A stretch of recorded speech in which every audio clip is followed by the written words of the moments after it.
A santa paz de Deus, que a paz, o amor, a graça e as bênçãos do Senhor estejam aqui junto conosco mais esse dia para nos achegarmos diante da presença do Senhor, cumprirmos o nosso propósito de fazermos a leitura diária da Bíblia. Hoje, com a ajuda de Deus e a guia do Espírito Santo, nós vamos fazer a leitura do livro 1 de Samuel, capítulo 14, em continuação ao capítulo 13, vamos estudar sobre a batalha dos hebreus contra os filisteus. Glórias a Deus. E aqui diz assim: E sucedeu, pois, que um dia disse Jonatas, filho de Saul, ao moço que lhe levava as armas: Vem, passemos a guarnição dos filisteus que está lá, daquela banda. Porém, não o fez saber a seu pai. Ele chama o ajudante dele, aquele homem que ficava junto com ele, que carregava as armas dele, que era o rapaz que estava assessorando a Jonatas. Vamos até os filisteus. Ele não falou nada para o pai. E esses dois foram, muito corajosos. E nas passagens pelas quais Jonatas procurava passar a guarnição dos filisteus, desta banda havia uma penha aguda, e da outra banda uma penha aguda. O nome de uma era Bozés e da outra era Sené. Eles estavam num vale, então essa penha eram dois penhascos mesmo, aqui diz muito agudos porque eram muito altos. Eles estavam de um lado e precisavam chegar do outro lado. Somente os dois, muita coragem, né, irmãos? Mas aqui Jonatas está sentindo a presença de Deus, é algo totalmente espiritual. Veja que ele diz: Disse, pois, Jonatas ao moço que lhe levava as armas: Vem, passemos a guarnição destes incircuncisos. Porventura obrará o Senhor por nós, porque para o Senhor nenhum impedimento há de livrar com muitos ou com poucos. Glórias a Deus. Então Jonatas fala para o moço dele, veja a espiritualidade, a virtude que tem Jonatas. Vamos atacar esse povo pagão, porque o Senhor há de obrar, quer dizer, há de fazer uma obra conosco. Porque para Deus não existe impossível. Para Deus não importa se é muito, se é pouco. Vejam a virtude, a fé que Jonatas tem em Deus Pai Todo-Poderoso. E aí eles foram, o rapaz falou: Vamos, faça como você quiser, eu estou com você. No verso 8, Jonatas diz: Eis que passaremos aqueles homens e nos descobriremos a eles. Quer dizer, a gente vai se deixar que eles nos vejam. E se nos disserem: Parai até que cheguemos a vós, então ficaremos no nosso lugar e não vamos subir lá para guerrear com eles. Mas, se dizendo assim, subi a nós, então subiremos, pois o Senhor os tem entregue nas nossas mãos, e isto será por sinal. Glórias a Deus. Naquele momento ele fala: Olha, se por acaso aqueles filisteus falam: Ficam parados onde vocês estão, a gente dá no pé e corre, porque nós vamos morrer. Mas se eles falarem: Vem, então nós vamos, porque o Senhor há de entregar esses homens nas nossas mãos. Assim acontece, irmãos. Esses meninos sobem, Jonatas vai batalhando, e aqueles que sobraram, o moço dele ia matando atrás dele. Glórias a Deus. Quando acontece deles matarem essa guarnição toda, essa tropa toda, mais uma vez ele faz isso, houve um alarido, um alvoroço muito grande, a ponto do outro lado do penhasco se ouvir. No verso 17 vai dizer que Saul disse ao povo que estava junto com ele: Ora, contai e vede quem saiu dentre vós.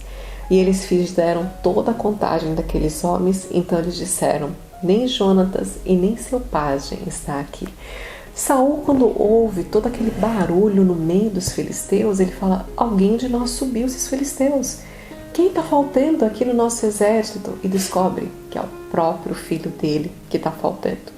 Então Saul diz a Aié: Traze aqui a arca de Deus, porque naquele dia estava a arca de Deus com os filhos de Israel. Vejam que pecado. A arca de Deus não deveria sair do templo. E mais uma vez eles tiram a arca, ele pega e fala: Traz a arca aqui. E no momento que eles vão trazer a arca, ele pega e fala: Olha, não traz mais não traz porque nós vamos subir contra esse povo. Então Saul e todo o povo que havia com ele se ajuntaram e vieram à peleja, e eis que a espada de um era contra o outro, contra o filisteu, e tinha um grande tumulto. Os filisteus, naquele momento em que eles são atacados por Jonatas, entra uma confusão no meio deles, que eles começam a degladiar entre os próprios filisteus. Os filhos de Israel sobem, veem aquela situação e partem para cima deles também. E dessa forma, eles acabam matando muitos e muitos filisteus. Saul acaba fazendo um voto muito atrevido. Aqui no verso 24 diz assim: E estavam os homens de Israel já exaustos naquele dia, porquanto Saul conjurava o povo, dizendo: Maldito o homem que comer pão até a tarde, para que me vingue os meus inimigos, pelo que todo o povo se obteve de provar o pão. Vejam bem, eles sobem, lutam com os filisteus, eles não têm armas, então a luta deles ela é corpo a corpo.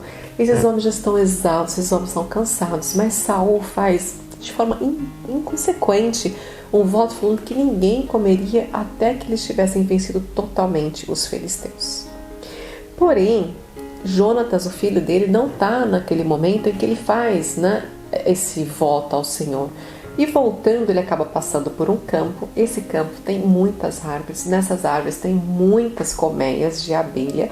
Ele olha, pega o bastão que está com ele e futuca lá, mexe, sai o mel e ele come aquele mel.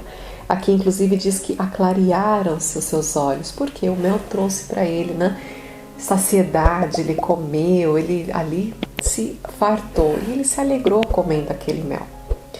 No final do dia, ele chega lá e o pessoal fala: Mas você comeu mel? Como assim que você comeu mel? Não pode, seu pai fez um voto. Ele fala: Olha, eu não sabia disso, mas que voto mais louco é esse que meu pai fez? Imagina, esses homens necessitam comer.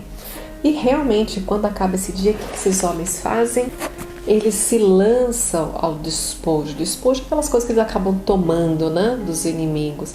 Vão lá, matam os animais, matam alguns animaizinhos e acabam comendo essa carne ainda com sangue. Eles não deixam que todo o sangue do animal escorra, porque eles estão com tanta fome, que eles matam e comem a carne ainda com sangue, como se a carne estivesse ainda crua.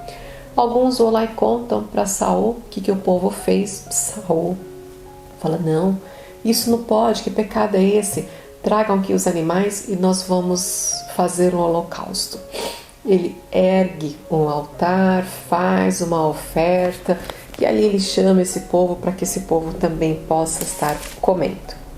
A partir do verso 36, esse capítulo é um pouquinho longo mesmo, tem bastante assunto nele, diz sobre a condenação de Jonatas. Por que a condenação? Lembre que tinha um voto sobre os filhos de Israel, que aquele homem que comesse antes da noite chegar e que todos os filisteus estivessem mortos, traria uma maldição para os filhos de Israel. Então no verso 26 vai dizer assim: Então consultou Saul a Deus, dizendo: Descerei atrás dos filisteus?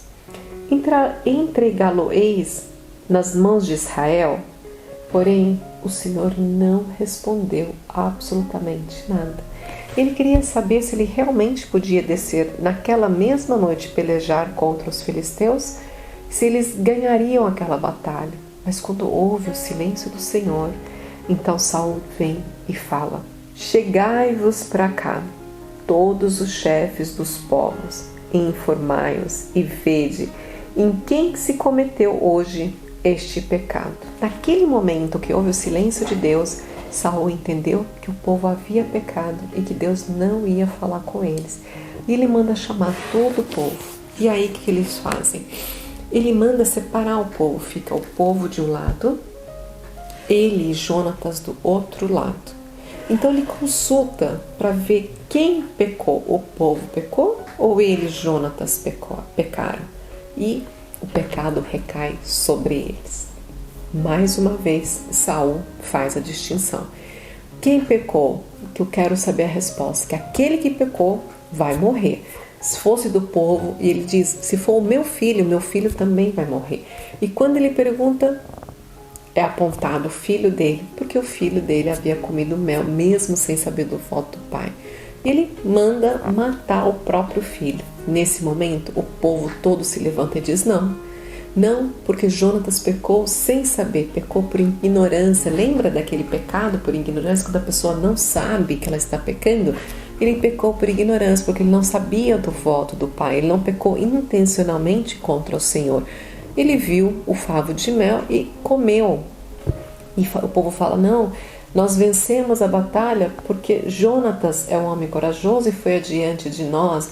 Então, o pai poupa a vida de Jonatas a pedido do próprio povo, do exército dele que estava junto com ele. Então diz assim, e Saul deixou de seguir os filisteus naquela noite e os filisteus se foram ao seu lugar. Daqueles que ainda tinham sobrevivido, por Saul não descer contra eles aquela noite e aniquilar com todos, a batalha ali acabou e cada um voltou para o seu lugar. E a partir do verso 47 vai dizer, então Saul tomou reinado sobre Israel e pelejou contra todos os seus inimigos em redor, contra Moabe, Amon, Edom, contra o rei de Zobá e contra os filisteus, e para onde quer que se voltasse, executava castigos. Ele pelejou contra todos aqueles povos.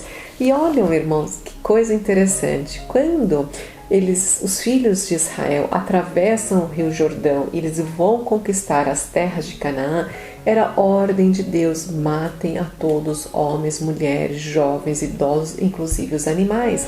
Coloquem fogo na cidade, não deixem nada.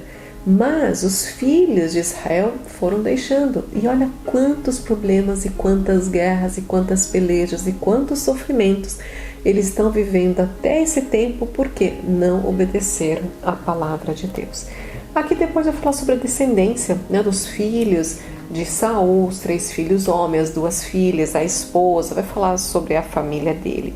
Fala também que onde tinha um homem valoroso, um homem forte, ele recrutava para o exército dele. No último verso 52 diz, e houve uma forte guerra contra os filisteus todos os dias do reinado de Saul, pelo que Saul e todos os homens valentes e valorosos que via os agregavam assim.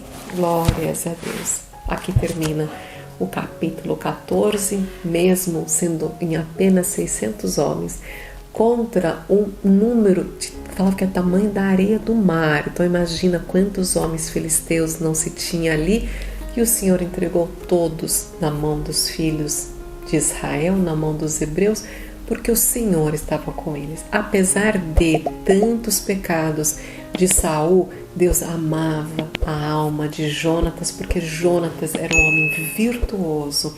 E falava, se Deus é conosco, para ele não tem muito ou pouco. Ele é Deus do impossível. Eu acredito na força de Deus. Eles ganham essa batalha pela fé que Jonatas tem. Mesmo o pai dele transgredindo ao Senhor, mas como Samuel já tinha dito que ele não continuaria reinando sobre Israel, por amor à alma de Jonatas, Deus entrega os filisteus nas mãos dos hebreus, mesmo sem armas de guerra. Glórias a Deus, irmãos. Muitas vezes nós pensamos, que nós não estamos preparados para aquele problema que se levanta na nossa vida. Mas se nós tivermos a fé que Jonatas tem no Deus do impossível, não importa se é no pouco, se é muito, mas Deus sempre está conosco. Que a gente possa pegar os nossos problemas e entregar na mão de Deus e falar, Deus, cuida, porque o Senhor é o Senhor do impossível. Eu não vejo solução, mas eu creio no teu poder e certamente o Senhor vai agir na tua vida grandiosamente. Glórias a Deus. Pai nosso que estás no céu, santificado seja o teu nome, Senhor. Queremos te agradecer por todo o teu amor, pela tua glória, pela tua graça, pela tua benevolência conosco, meu Pai. Quero te agradecer, Senhor, pelo entendimento, pela leitura do livro de hoje, pela tua graça conosco, Senhor, pela tua misericórdia. Pai, tudo que nós te agradecemos e te pedimos é em nome do teu Filho amado, nosso Rei, Jesus Cristo, que vive e reina eternamente. Amém. Glórias a Deus. Deus te abençoe grandemente, que coloque paz no teu coração e no teu lar, e tudo aquilo que você desejar verdadeiramente no teu coração, sendo bons aos olhos de Deus, que Ele possa te entregar a vitória. Eu te espero amanhã para mais uma leitura diária da Bíblia. Deus te abençoe grandemente. Um beijo. Tchau, tchau.